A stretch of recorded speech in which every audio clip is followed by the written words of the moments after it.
എനിക്ക് ഈ പാർലമെന്റിന്റെ ഭൂമിയും വഖഫ് ചെയ്തതാണ് എന്ന് പറയുന്ന കാര്യത്തിൽ ഒരു കുറച്ചുകൂടി വ്യക്തത ഉണ്ട്. അതൊരു വാദമായി ഉന്നയിക്കുന്നു, അതൊരു വാദമായി ഇങ്ങനെ പറഞ്ഞുകൊണ്ടേയിരിക്കുന്നു. അതിൽ എത്രത്തോളം സത്യത്തിന്റെ കണികയുണ്ടെന്ന് അറിയേണ്ടതുണ്ട്. ഡോക്ടർ മോഹൻ വർഗീസ് അതിൽ ഒരു വ്യക്തത വരുത്തുമെന്ന് ഞാൻ പ്രതീക്ഷയും.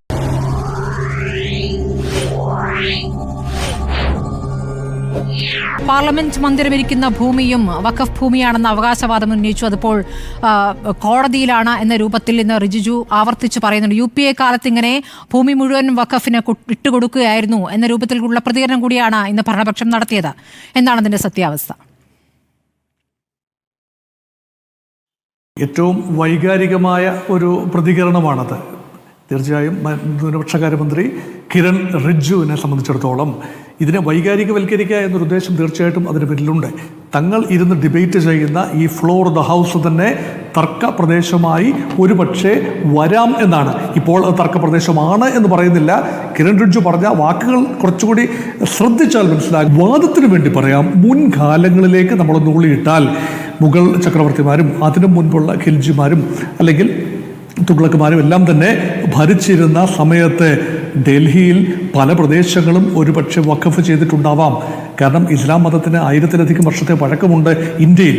അപ്പോൾ ആ കാലഘട്ടത്തിലൊക്കെ ഭൂമി കൈമാറ്റം ചെയ്തത് ഏത് രൂപത്തിലാണ് എന്ന മുൻകാല ഡീഡുകൾ എടുത്തു നോക്കുകയാണെങ്കിൽ ഒരുപക്ഷെ വാദത്തിന് വേണ്ടി ഇതൊരുപക്ഷെ പല ഡൽഹിയുടെ കണ്ണായ പല സ്ഥലങ്ങളും മുസ്ലിം ഭരണാധികാരികളോ അവരുടെ കൈവശമുണ്ടായിരുന്നതോ ആയ കാര്യങ്ങൾ 123 പ്രധാനപ്പെട്ട കെട്ടിടങ്ങൾ എന്നാണ് പറഞ്ഞത്. 123 പ്രധാനപ്പെട്ട കെട്ടിടങ്ങൾ എന്നാണ് പറഞ്ഞത് റിജിജു. അതിലൊന്നാണ് പാർലമെന്റ് എന്ന് കിരൺ റിജിജു കൃത്യമായി പറയുന്നില്ല. 123 കെട്ടിടങ്ങളിൽ വിമാനത്താവളവും പാർലമെന്റും വരുന്നുണ്ടോ എന്നതാണ് ഇവിടുത്തെ ചോദ്യം. 123 കെട്ടിടങ്ങളുണ്ട്, പക്ഷേ അതിൽ പാർലമെന്റ്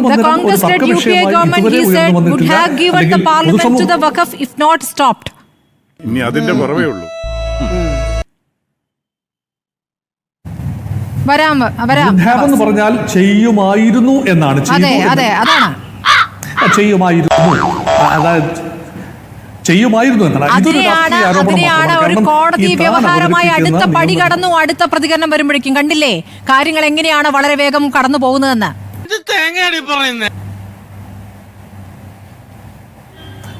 ഇതാണ് ഇതിന്റെ ഒരു സെൻസേഷണലൈസ് ചെയ്യുക. അംഗസംഖ്യ ഉള്ളത് കൊണ്ട് കൃത്യമായി പാസ്സാക്കും.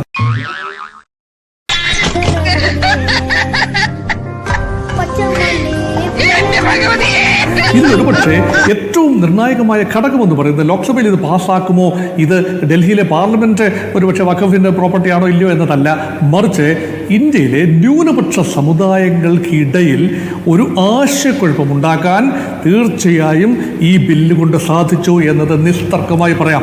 അതുകൊണ്ടാണ് KCBC കാത്തലിക് ബിഷപ്സ് കോൺഫറൻസും അതുപോലെ തന്നെ ഈ BCCI പിന്നെ ഇന്ത്യയിലെ മൊത്തത്തിലുള്ള മെത്രാൻ സമിതിയും കത്തോലിക്ക കേരളത്തിലെ മെത്രാൻ സമിതിയും രണ്ടും ഒരുപോലെ തന്നെ കോൺഗ്രസ് MP-മാരോട് ആവശ്യപ്പെട്ടിരിക്കുകയാണ്. പ്രത്യേകിച്ചും കേരളത്തിലെ കോൺഗ്രസ് MP-മാരോട് ആവശ്യപ്പെടുന്നു, നിങ്ങൾ ഈ ബില്ലിന് അനുകൂലമായി വോട്ട് ചെയ്യണം.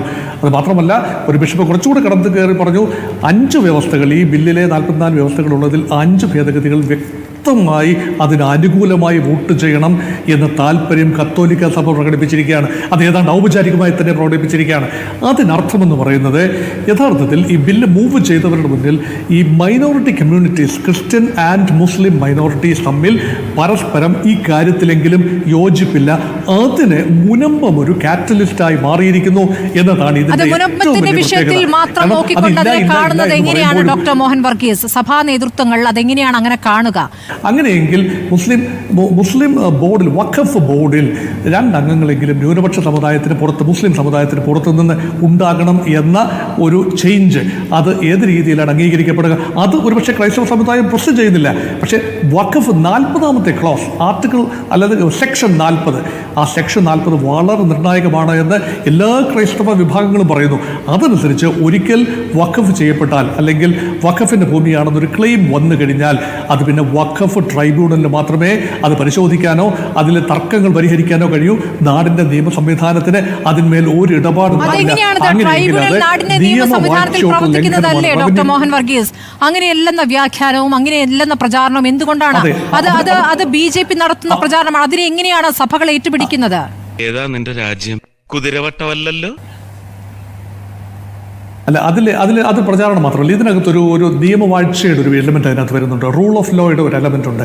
റവന്യൂ ഭൂമി, അത് ക്രൈസ്തവന്റെ ആണെങ്കിലും ഹിന്ദുവിന്റെ ആണെങ്കിലും മുസൽമാന്റെ ആണെങ്കിലും കൈവശമുള്ള റവന്യൂ കരം അടയ്ക്കുന്ന റവന്യൂ ഭൂമിന്റെ മുൻകാല പൂർവാശ്രമം, ആ ഭൂമിയുടെ പൂർവാശ്രമം എന്താണ് എന്ന് ആ വാങ്ങുന്ന വ്യക്തി അറിഞ്ഞുകൊള്ളണമെന്നില്ല. ആ കരം സ്വീകരിക്കുന്ന സ്ഥിതിക്ക് അത് ആ വ്യക്തിയുടെ തന്നെയാണ്. അത് അങ്ങനെയെങ്കിൽ ജനങ്ങളുടെ ജീവനും സ്വത്തിനും ഉറപ്പ് നൽകുക എന്ന ഗവൺമെന്റിന്റെ പ്രാഥമിക ചുമതലയിൽ നിന്നും ഗവൺമെന്റ് പിന്നോട്ട് പോകുന്നു. ഒരു മതഘടനയുടെ അടിസ്ഥാനത്തിൽ പാർലമെന്റ് തന്നെ രൂപപ്പെടുത്തിയ 1995 നിയമം അനുസരിച്ച് നിലവിൽ വന്ന വഖഫ് ബോർഡിന് അതിന്മേൽ നിയന്ത്രണം ഉണ്ടാവുകയും അതനുസരിച്ച് വരുന്ന തർക്കങ്ങൾ സാധാരണ കോടതിയിലല്ല, മറിച്ച് വഖഫിന്റെ ട്രൈബ്യൂണലിലാണ് പരിഗണിക്കപ്പെടേണ്ടത് എന്ന് പറയുമ്പോൾ അവിടെ ഒരുപക്ഷെ ന്യൂനപക്ഷങ്ങളിൽപ്പെടുന്ന ആളുകൾക്ക് നീതി ലഭിക്കില്ല. അവിടെ മുസ്ലിങ്ങൾക്കല്ല, മുസ്ലിം ഇതരർക്ക് നീതി ലഭിക്കില്ല എന്ന ഒരു പരിഭവം ഹൈന്ദവർക്കും ക്രിസ്ത്യാനികൾക്കും ഉണ്ടാകുന്ന സ്വാഭാവികമാണ്. ഇതുപോലെ ഒരു പാരലൽ സംവിധാനം ക്രൈസ്തവർക്കില്ല എന്നും കൂടി ഓർക്കുക. അതുപോലൊരു ക്രൈസ്തവരുടെ പള്ളിയും അവരുടെ ഭരണസമിതികളും ഉണ്ട്. പക്ഷേ ഇങ്ങനെയൊരു വഖഫ് പോലെയുള്ള അതിന് സമാന്തരമായ ഒരു സംവിധാനം, പക്ഷേ അതിന് പകരം സമാന്തര സംവിധാനമായി കേന്ദ്ര സർക്കാർ കൊണ്ടുവരുന്നതിൽ കലക്ടർക്ക് ഇതിൽ നടപടിയെടുക്കാം, കലക്ടർക്ക് ഇടപെടാം എന്നുള്ളതാണല്ലോ. കലക്ടർ ഇടപെട്ടാലും അതും പിന്നീട് നിയമപരമായ തർക്കങ്ങളിലേക്കും കോടതിയിലേക്കും തന്നെയല്ലേ പോവുക? ഡോക്ടർ മോഹൻ വർഗീസ്, ട്രൈ ചെയ്. ഈ പരിശ്രമത്തിന്റെ പാറക്കെട്ടിന്റെ ഇടയിലാണല്ലോ വിജയത്തിന്റെ നീരറവ. കളക്ടർ അക്കൗണ്ടബിളാണ്, സിവിൽ സൊസൈറ്റിയോട്, ഗവൺമെൻറ്റിനോട്, തെരഞ്ഞെടുക്കപ്പെട്ട ഭരണകൂടത്തോട് അക്കൗണ്ടബിളാണ്. അതേസമയം വഖഫ് ട്രൈബ്യൂണൽ എന്ന് പറയുന്നത് ഒരു രീതിയിലും വഖഫ് ട്രൈബ്യൂണലിൻ്റെ അക്കൗണ്ടബിലിറ്റിയെക്കുറിച്ച് നമുക്ക് കൃത്യമായി പറയാനാവില്ല. അതുകൊണ്ട് വഖഫ് ട്രൈബ്യൂണൽ എന്ന് പറയുമ്പോൾ അതൊരു ആത്യന്തിക ബോഡിയായി അതിന് മേലൊരു അപ്പീലില്ല എന്ന് പറഞ്ഞു കഴിഞ്ഞാൽ അതിനർത്ഥം മുൻപത്തെ വിഷയം പോലെയുള്ള വിഷയങ്ങൾ ഇവിടെ ആവർത്തിച്ചാൽ അതിന് പരിഹാരമില്ല, നാടിലെ കോടതികൾക്ക് കണ്ണും കെട്ടി നിൽക്കേണ്ടി വരും എന്ന അവസ്ഥയുണ്ടാകും. ഇതിന് സമാന്തരമായി മറ്റൊന്നും തന്നെ മറ്റു മതങ്ങളിൽ പറയാനില്ല. അതുകൊണ്ടാണ് ഇതിന് നമുക്ക് കമ്പയർ ചെയ്യാനാവില്ല. അതുകൊണ്ടാണ് നിയമവാഴ്ചയെ അത് അംഗീകരിക്കുന്നില്ല. അതുകൊണ്ട് ക്രൈസ്തവ സഭകൾ ഒരുപക്ഷെ അതിനെതിരെ നിൽക്കുന്നു. പക്ഷേ ഈ നിയമം പൂർണ്ണമായി തള്ളിക്കളയണം എന്ന് ക്രൈസ്തവ സഭ പറയുന്നില്ല. ഇതിനകത്ത് ഭേദഗതികൾ വരുത്തുന്ന സെലക്റ്റീവ് ഭേദഗതികൾ, 5 ഭേദഗതികളുടെ കാര്യത്തിൽ മാത്രമാണ് ക്രൈസ്തവ സഭാ മേലധ്യക്ഷന്മാർ നിഷ്കർഷത പുലർത്താൻ. എന്ന സംവിധാനം ആര് കൊണ്ടുവന്നു ഇവിടെ? മുസ്ലിം ന്യൂനപക്ഷം തീരുമാനിച്ചു കൊണ്ടുവന്നതാണോ? അത് ട്രൈബ്യൂണൽ എന്ന സംവിധാനം നിയമപരമായ നിലവിൽ അല്ല. തീർച്ചയായും അതിനകത്തൊരു പാർലമെന്റ് നിയമനിർമ്മാണം അനുസരിച്ച് തന്നെ വന്നതാണ്. ഒരു കാലത്ത് നടക്കുന്ന നിയമനിർമ്മാണം പിൽക്കാലത്ത് തെറ്റാണെന്ന് തോന്നിക്കഴിഞ്ഞാൽ ആണ് നിയമപരമായി കൊണ്ടുവന്നതാണ്. പാർലമെന്റിൽ ബില്ല് അവതരിപ്പിച്ച് ഇപ്പോൾ ചെയ്യുന്നത് പോലെ തന്നെ ബില്ല് അവതരിപ്പിച്ച് പാസാക്കി വ്യക്തമായ നാടിന്റെ നിയമം അനുസരിച്ച് കൊണ്ടുവന്നതാണ്. അതിൽ തെറ്റുപറ്റി അത് നിയമവാഴ്ചയ്ക്ക് ചേരുന്നതല്ല എന്ന് പിൽക്കാലങ്ങളിലെ പല സംഭവങ്ങളിലൂടെയാണ് പലപ്പോഴും നമുക്ക് തോന്നുന്നത്. അങ്ങനെ തോന്നിക്കഴിഞ്ഞാൽ ആധികാരികമായ കണക്കുകളാണോ നമ്മുടെ മുന്നിൽ ഉള്ളത്? നമ്മുടെ മുന്നിൽ സച്ചാർ കമ്മിറ്റി റിപ്പോർട്ടാണുള്ളത്. അതിൽ വഖഫ് ഭൂമി നഷ്ടപ്പെട്ടതിനെ കുറിച്ചാണ് അതിൽ കൂടുതലായി പ്രതിപാദിക്കുന്നത്. ഇപ്പോൾ നമ്മൾ സർക്കാർ തന്നെ നിയോഗിച്ച കമ്മിറ്റികൾ കണ്ടെത്തുന്ന കാര്യങ്ങൾ ന്യൂനപക്ഷവുമായി ബന്ധപ്പെട്ട്, പ്രത്യേകിച്ച് മുസ്ലിം ന്യൂനപക്ഷവുമായി ബന്ധപ്പെട്ടാകുമ്പോൾ അതിനെ വേറെ രൂപത്തിൽ വ്യാഖ്യാനിക്കുന്ന ഒരു പ്രത്യേക കാലത്തിൽ നമ്മൾ കഴിയുന്നു എന്ന് കൂടി വേണ്ട മനസ്സിലാക്കാൻ. ഡോക്ടർ മോഹൻ വർഗീസ്, കാലാകാലങ്ങളിൽ വരുന്ന മാറ്റമായിട്ടാണോ അതിനെ കാണേണ്ടത്? ഏറ്റവും അധികം ഭൂമി നഷ്ടപ്പെട്ടതിൽ ഒരു വിഭാഗം മുസ്ലിങ്ങൾ തന്നെയാണ്. പക്ഷേ ഓർക്കൂ, ഇന്ത്യൻ റെയിൽവേയും ഇന്ത്യൻ കരസേനയും കഴിഞ്ഞാൽ ഏറ്റവും കൂടുതൽ ഭൂമി കൈവശമുള്ളത് വഖഫിൻ്റെ പേരിലാണ് എന്നാണ് പറയുന്നത്. 8,72,000 പീസസ് ഓഫ് ലാൻഡ് അല്ലെങ്കിൽ സ്ഥാവരജംഗമ വസ്തുക്കൾ ഉണ്ട്. അതിൻ്റെ വില എന്ന് പറയുന്നത് 1,20,000 കോടി രൂപയാണ്.